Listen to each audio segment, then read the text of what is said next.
चलिए, present and future value समझने के बाद अब मुझे लगता है कि हमें एक और सिंपल सा टॉपिक इस चैप्टर में शुरू कर देना चाहिए।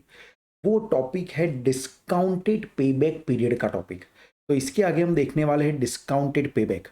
बच्चों, डिस्काउंटेड का मतलब क्या? इस पूरे चैप्टर में जब भी हम किसी भी अमाउंट को डिस्काउंट करने की बात करेंगे, लिसन टू मी केयरफुली, इस पूरे चैप्टर में जब भी हम किसी भी अमाउंट को डिस्काउंट करने की बात करेंगे तो एक्चुअली हम बात करेंगे कि हमें उस अमाउंट की प्रेजेंट वैल्यू लानी है।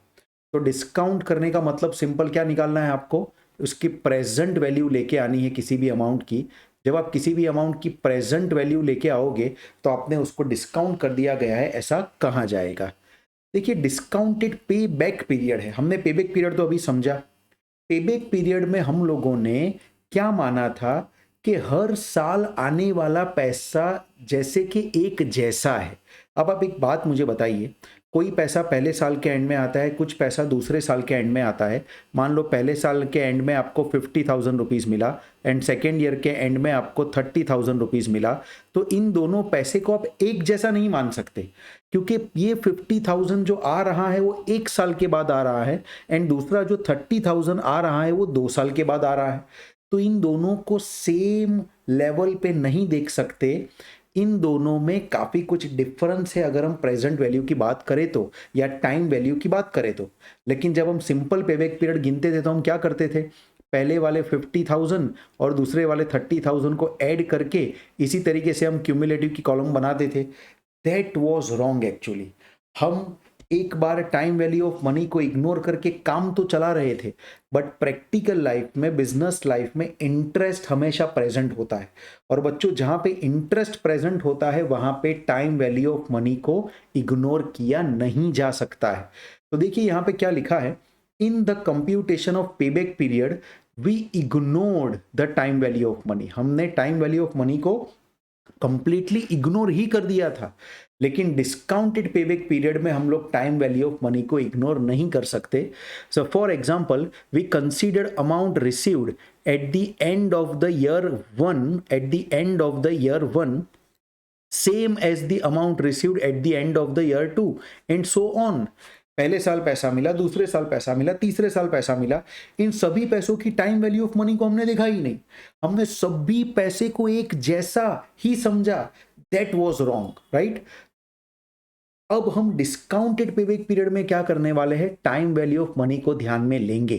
तो देखिए, डिस्काउंटेड पेबैक पीरियड में स्टेप्स क्या रहेंगे अपने, वो समझ लेते हैं। आपको कैश फ्लो दे दिया होगा, या तो प्रॉफिट में से कैश फ्लो में कन्वर्ट करना होगा। सेकेंड स्टेप क्या होगा?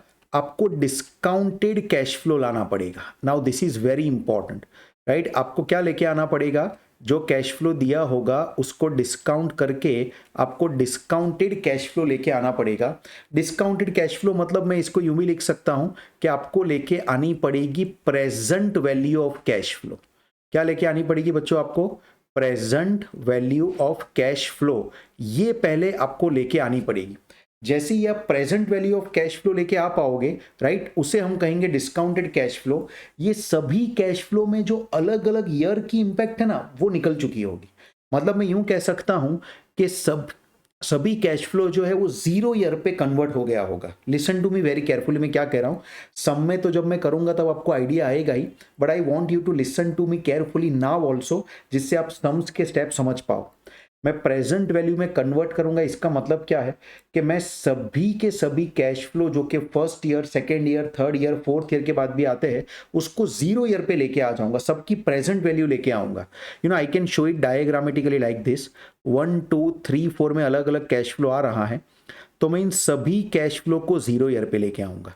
When I talk about the present value, I will bring all the future cash flows to the 0 year.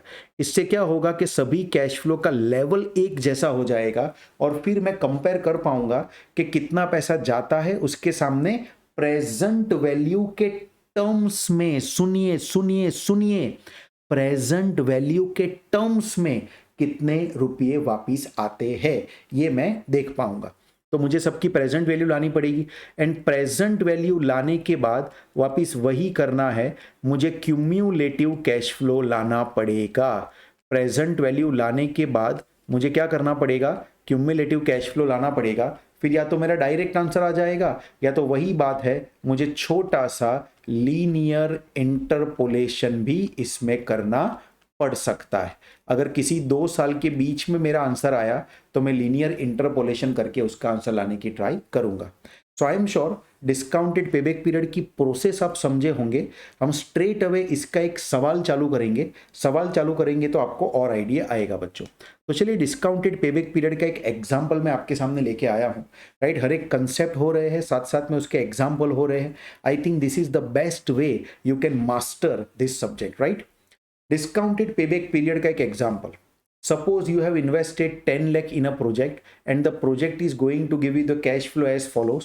देखिए एक टेबल मैंने पहले से डिजाइन करके रखा है, आप देखेंगे तो अलग अलग कैश फ्लोज अलग अलग साल के एंड में आ रहे हैं। आपको सिखा दिया गया है कि ये जो ईयर होता है वो एक्चुअली ईयर का एंड होता है। अब देखो इसका क्यूमुलेटिव डायरेक्ट नहीं करना है, पहले मुझे इसे डिस्काउंट करना है। कितने परसेंट पे डिस्काउंट करना है? जब भी हम डिस्काउंटिंग की बात करते हैं तो कोई ना कोई इंटरेस्ट का रेट हमारे पास होना कंपलसरी है। अगर हमारे पास इंटरेस्ट का रेट, या तो मैं कहूं कि अगर हमारे पास कोई टाइम वैल्यू लाने का रेट नहीं होगा, कॉस्ट ऑफ कैपिटल नहीं होगी, तो हम उसको क्या डिस्काउंट नहीं कर पाएंगे। तो डिस्काउंट का फैक्टर या डिस्काउंट का रेट यहाँ पे मैं कितने परसेंट पे रखूंगा ये भी मुझे समझना है। तो मैं यहाँ पे डिस्काउंट फैक्टर लेने वाला हूँ at the rate of 10%। Just to make it simple मैं 10% पे लूंगा। अब आपको समझना होगा कि डिस्काउंट फैक्टर कैसे आएगा। देखो 2 तरीके से आता है। एक तो हमें प्रेजेंट वैल्यू के टेबल्स दिए होते हैं, उस टेबल में, उसको पीवी टेबल कहते हैं, प्रेजेंट वैल्यू टेबल्स, जो बुक के पीछे की साइड पे दिए होते हैं उसमें देख सकते हैं। लेकिन मैं कोई उसमें देखने नहीं वाला हूँ, हम सीधा कैलकुलेटर के शॉर्टकट से ये लेके आ सकते हैं। देखो सिंपली ये पहले साल का फैक्टर मतलब क्या है, ये है 1 डिवाइडेड बाई 1.1। क्या है? 1 डिवाइड बाई 1.1। वैसे ही सेकेंड ईयर का फैक्टर क्या होगा? 1 डिवाइडेड बाई 1.1 का स्क्वायर होगा।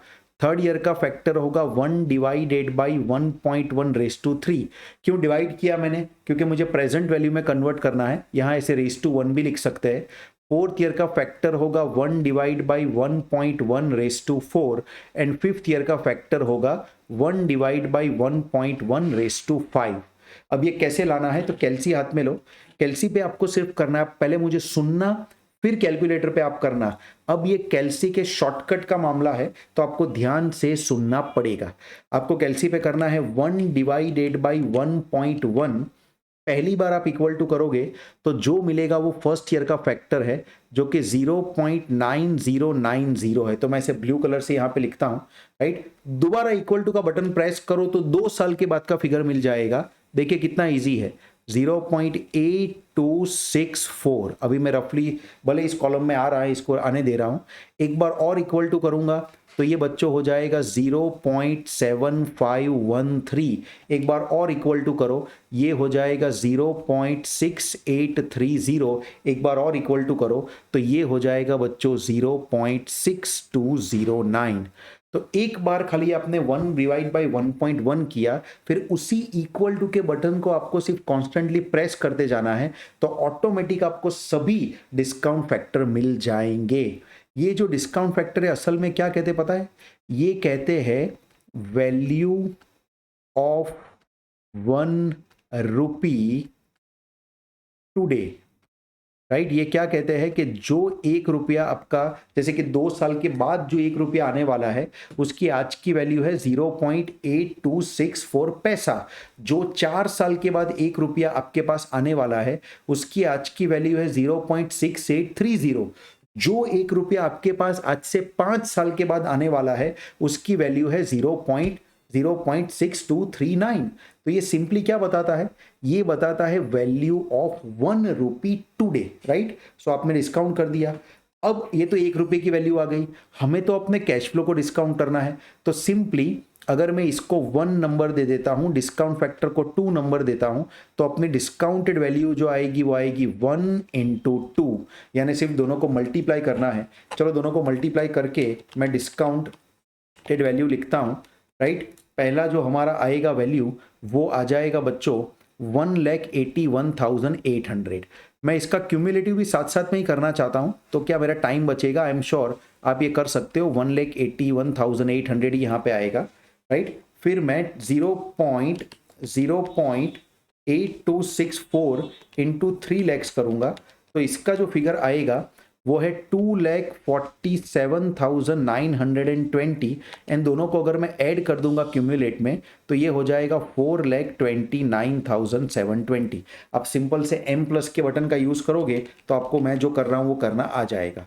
तीसरा मैं डिस्काउंट करता हूं 0.7513 इंटू 3,80,000, तो ये जो फिगर आएगा वो 2,85,494 आया, और सब तीनों तीन को ऐड कर दूं अगर फिगर तो वो 7,15,000, आप भी अपने कैलसी पे चेक करते जाना, 7,15,214 आएगा। चलिए वैसे ही फोर्थ ईयर का डिस्काउंट करूं तो 0.6830 इंटू 3,20,000 करूंगा, तो ये फिगर आ जाएगा 2,18,560, और इसको मैं मेमोरी में डाल दूं तो ये टोटल मुझे दिखाता है 9,33,774। All this things I am doing real time on my calculator only, और मैं चाहता हूं कि आप भी ये चीज़ कैलकुलेटर पे करते जाए बच्चों। चलिए अब आखिरी साल का डिस्काउंट करते हैं, 0.6209 इंटू करना पड़ेगा 5 लाख, तो ये फिगर आ जाता है बच्चों 3,10,450, और इसको भी अगर मैं M प्लस में डाल दूंगा तो मेरा फाइनल जो क्यूमुलेटिव फिगर आएगा वो 12,44,224 आएगा। देखिए कितनी आराम से हमने डिस्काउंट करके डिस्काउंटेड वैल्यू की कॉलम बना दी और साथ साथ में क्यूमुलेटिव वैल्यू की भी कॉलम बना दी। अब हमें ये सोचना है पेबैक पीरियड का बेसिक फंडा कि ये जो 10 लाख रुपया बिजनेस में से इनिशियली गया था वो कितने साल के बाद वापस आता है। अगर आप क्यूमुलेटिव वैल्यू की कॉलम को ध्यान से देखेंगे तो कहीं पे भी आपको डायरेक्ट 10 लाख का फिगर तो दिखता ही नहीं है। अब अगर डायरेक्ट 10 लाख का फिगर आपको नहीं दिखता है बच्चों तो क्या करना पड़ेगा, वही इंटरपोलेशन करना पड़ेगा। सो 4 ईयर एंड 5th ईयर के बीच में कहीं ना कहीं ये छुपा हुआ है। Let us do that small linear interpolation. वो लीनियर इंटरपोलेशन के लिए यहाँ पे नीचे ही जगह बनाते हैं, इस चीज़ को यहाँ से निकाल देते हैं। आई एम श्योर आपने ये लिख दिया होगा, या वीडियो को आप पॉज करके लिख सकते हैं पहले। चलिए मैं लीनियर इंटरपोलेशन करता हूँ, इसके लिए किसी फॉर्मूला की ज़रूरत नहीं है, सिंपल लॉजिक लगाएंगे। तो डिस्काउंटेड पेबैक पीरियड जो आएगा उसमें मैं 4 साल प्लस जाऊंगा। मुझे पहुंचना था 10 लाख तक, लेकिन मैं पहुंच गया 9,33,774 तक, यानी मुझे बाकी का डिस्टेंस कवर करना है। लेकिन मैंने जब एक साल आगे बिताया तो मैंने कितना डिस्टेंस कवर कर लिया। I can directly put this 3,10,450, but एक बार बता रहा हूं कि 12,44,224 तक मैं पहुंच गया।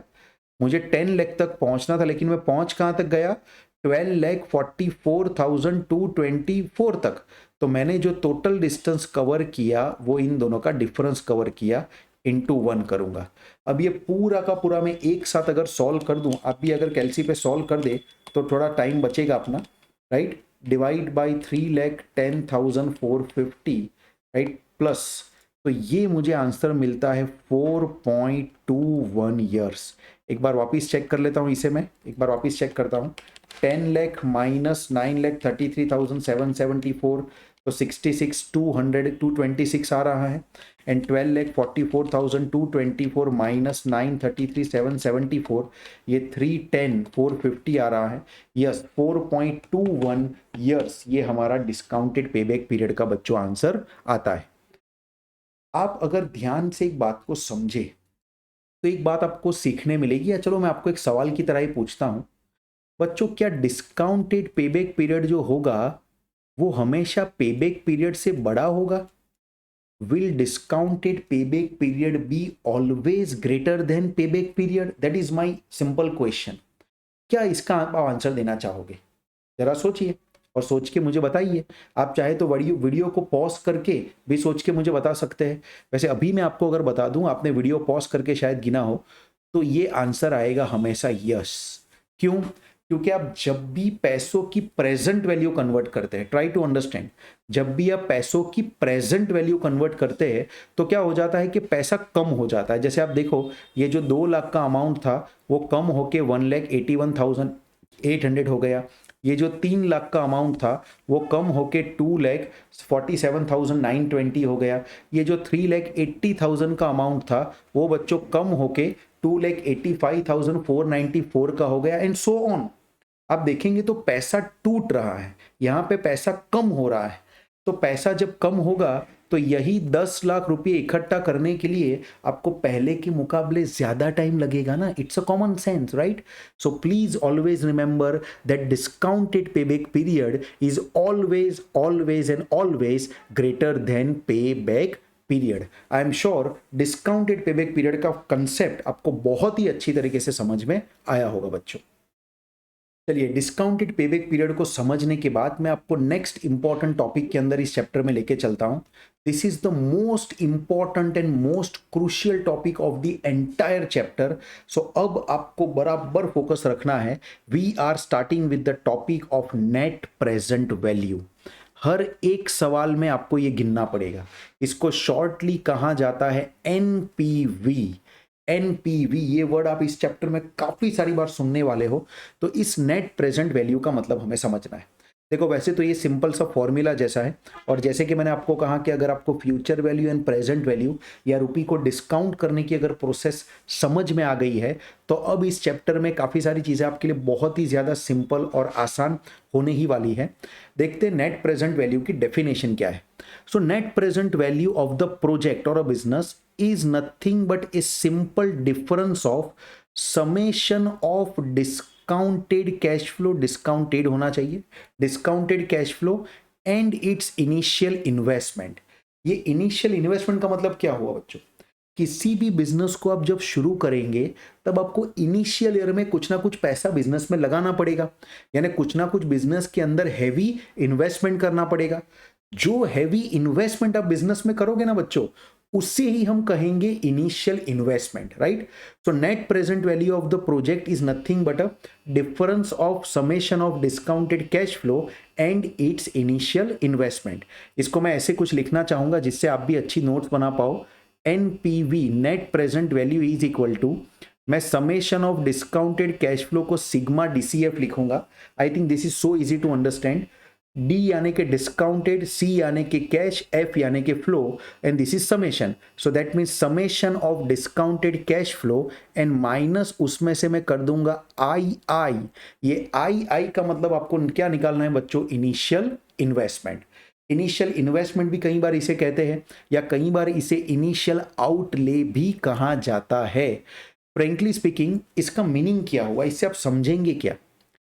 हम बिजनेस में जो पैसा लगाते हैं उसके सामने हमें हर साल कैश फ्लो मिलते हैं, लेकिन वो कैश फ्लो फ्यूचरिस्टिक होते हैं, और हम उस फ्यूचर के कैश फ्लो को प्रेजेंट में जब तक लाएंगे नहीं तब तक हमें टाइम वैल्यू ऑफ मनी का आइडिया नहीं आएगा। तो हम क्या करेंगे? जो भी फ्यूचर में पैसा आने वाला है उसको डिस्काउंट करके उसका समेशन कर देंगे। डिस्काउंट करेंगे मतलब उनकी प्रेजेंट वैल्यू का समेशन करेंगे। डिस्काउंटेड कैश फ्लो का मतलब क्या होता है? आप कैश फ्लो की प्रेजेंट वैल्यू निकालोगे और कैश फ्लो की प्रेजेंट वैल्यू का समेशन करेंगे। ये तो समेशन ऑफ, इसको मैं ऐसे भी लिख सकता हूं, this is sum of present value of cash flow आप लाने वाले हो। तो इससे क्या होगा कि आपको ये पता चल जाएगा कि आपके बिजनेस में फ्यूचर में जो पैसा आने वाला है वो फ्यूचर का जो पैसा है उसकी अगर प्रेजेंट की वैल्यू निकाल के उसका टोटल कर दिया जाए तो आज की तारीख में वो पैसा कितना बनेगा, और उसी समेशन ऑफ प्रेजेंट वैल्यू में से आप आज ही के दिन जाने वाला इन्वेस्टमेंट माइनस करोगे। सी ट्राई टू अंडरस्टैंड। मैं कंसेप्चुअली बातों को समझाने में मानता हूं मेरे एफएम के सेशंस बाकी सब एफएम के सेशन से इसलिए अलग होते हैं क्योंकि प्रेजेंटेशन एकदम परफेक्ट होता है, सेशन को वेल प्लान्ड वे में पढ़ाया जाता है, रफ वर्क कभी नहीं होता, और बच्चों को क्लासरूम से भी ज्यादा, फेस टू फेस क्लासरूम से भी ज्यादा क्लैरिटी मिले, इसका ध्यान रखा जाता है, राइट?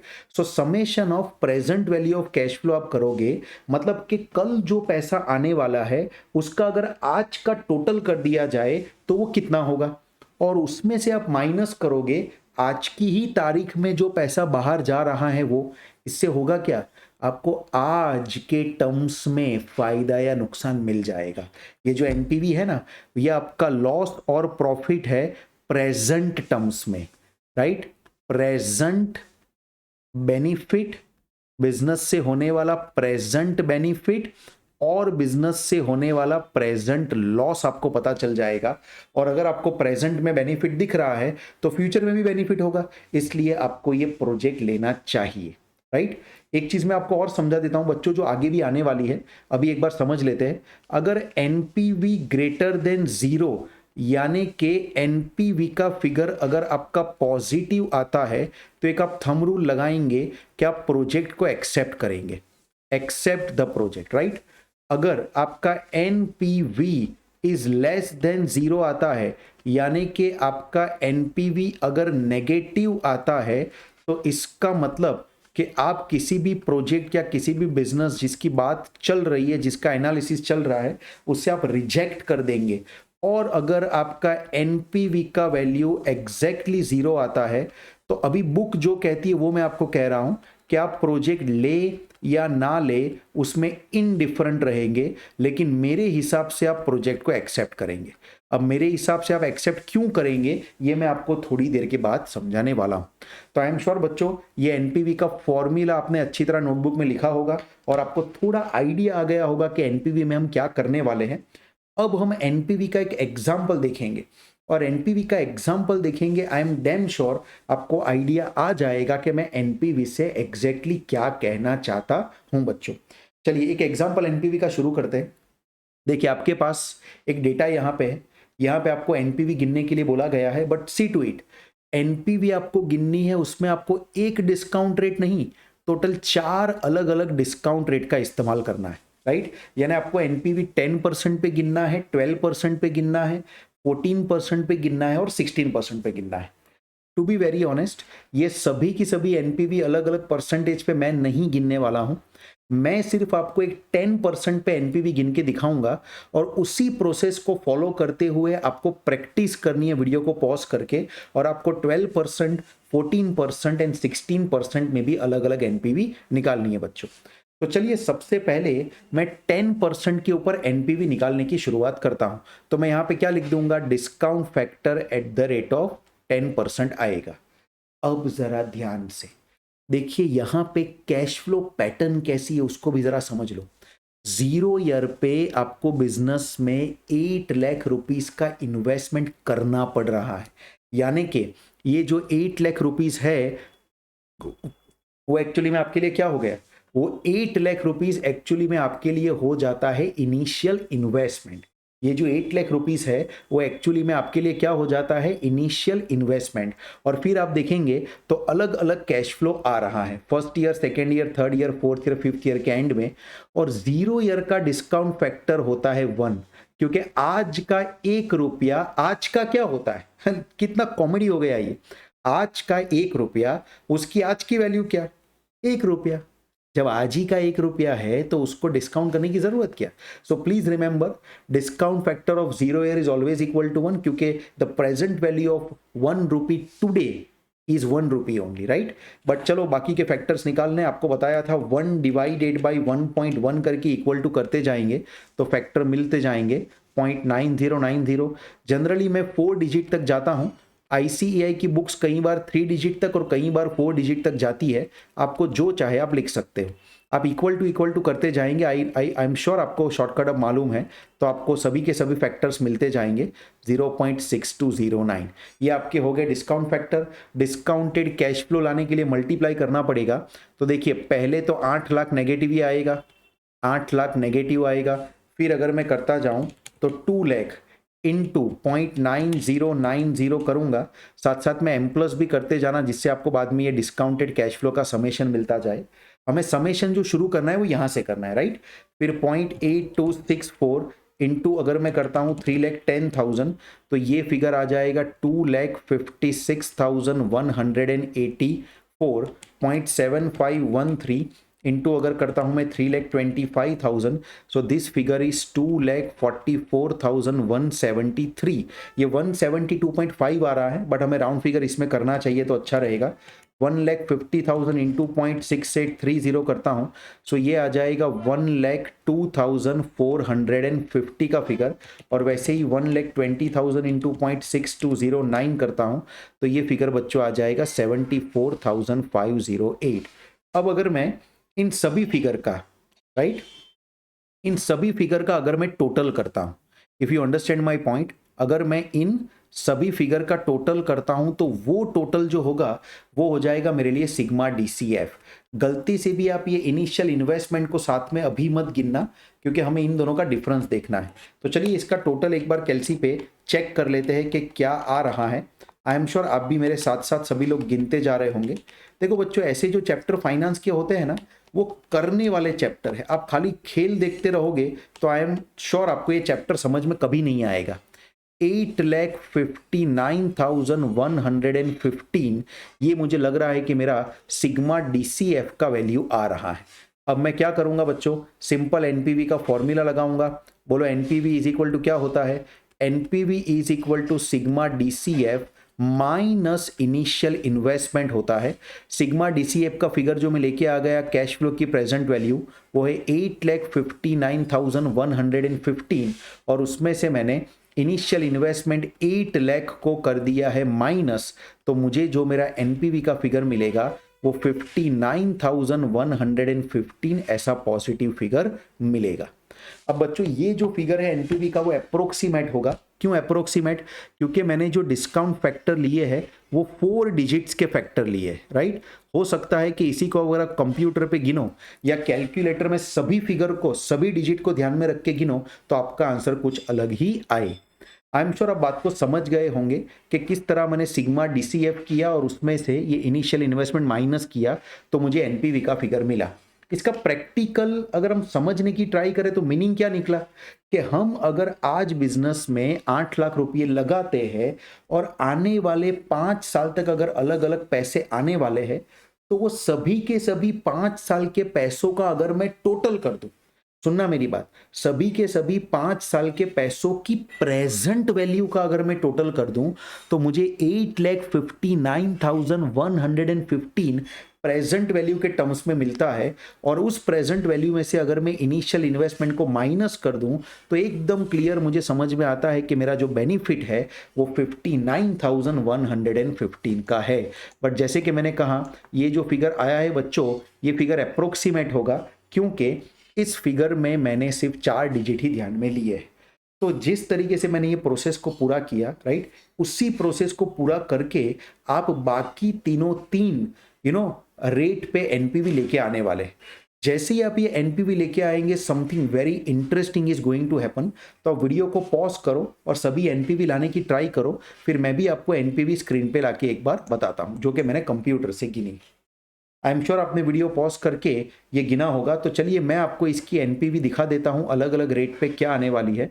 एक बार मैं स्क्रीन के बीच में ही उसका स्क्रीनशॉट लेके आता हूँ, राइट, या साइड स्क्रीन के साइड पे लेके आता हूँ, तो आप देखेंगे कि एनपीवी अलग अलग कुछ इस तरीके की आपको दिखने वाली। If you see the snapshot over my head तो आपको दिखेगा कि 10% पे एनपीवी है 59,156, 12% पे है ये होगी 20,449।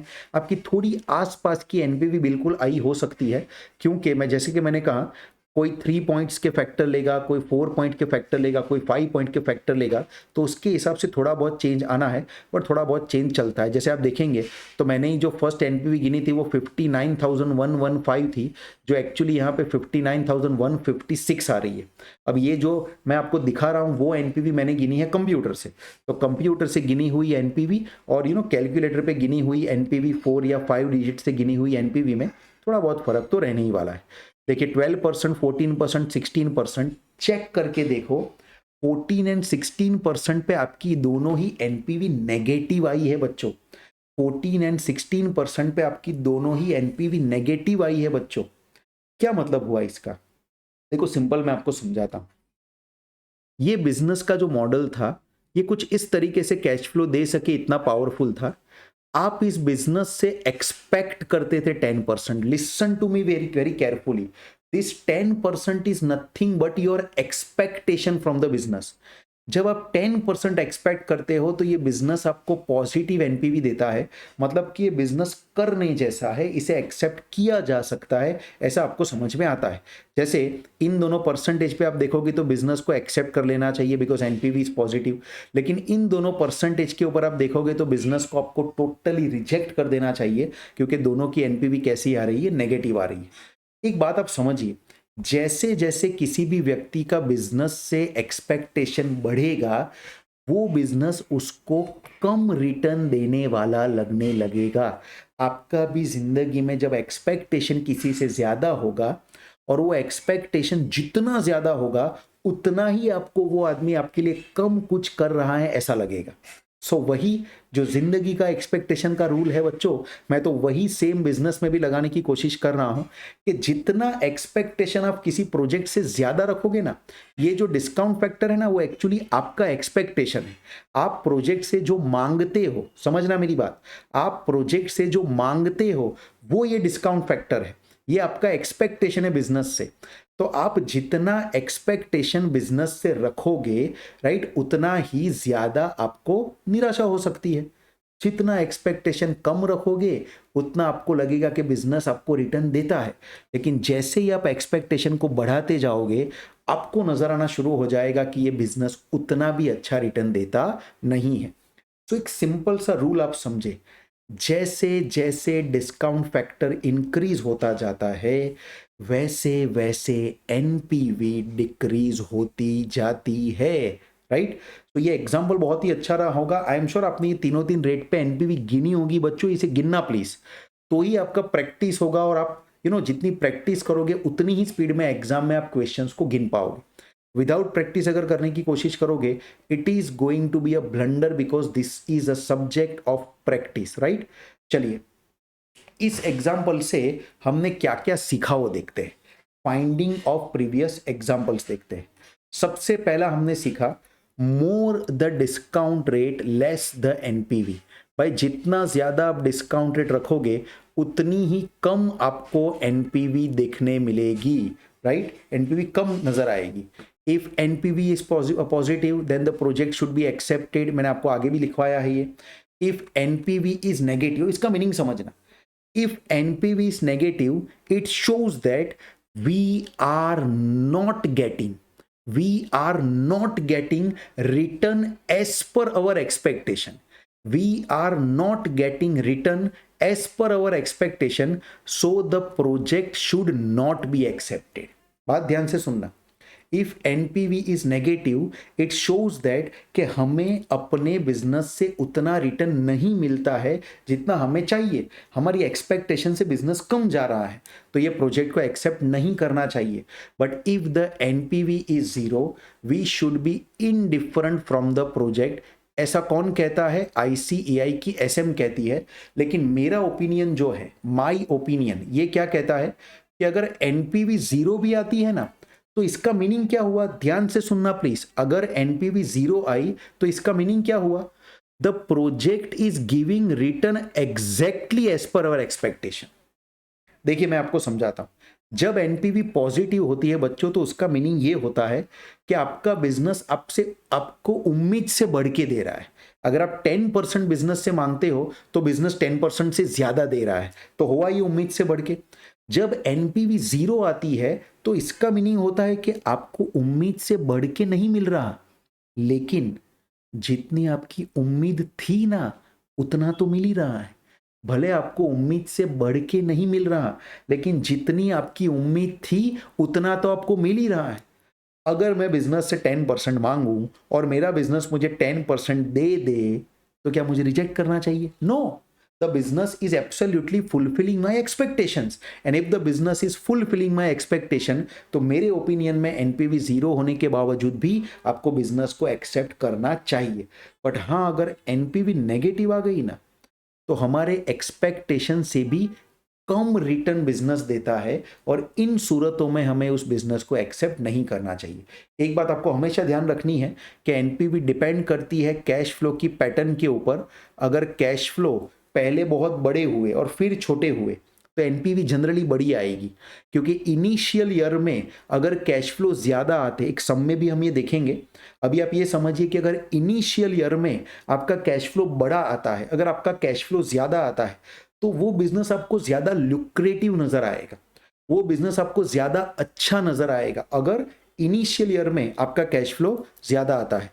लेकिन उसके विपरीत, उसके कॉन्ट्रारी, अगर इनिशियल ईयर में आपका कैश फ्लो छोटा छोटा आता है, मतलब इनिशियल ईयर में इतना अच्छा कैश फ्लो नहीं आ रहा है, तो बच्चों आपकी एनपीवी कंपैरेटिवली कम आएगी, क्योंकि भले बड़ा कैश फ्लो पीछे के साल में है, बट जितना पीछे के साल में कैश फ्लो होगा उतना कैश फ्लो डिस्काउंट भी तो होता जाएगा, राइट। तो ध्यान रखिए, if the bigger cash flow in initial year, npv will be good positive npv, and if the big cash flow in former maybe in the year which are the later years, or small cash flow in the initial year, that will give you a less amount of positive npv.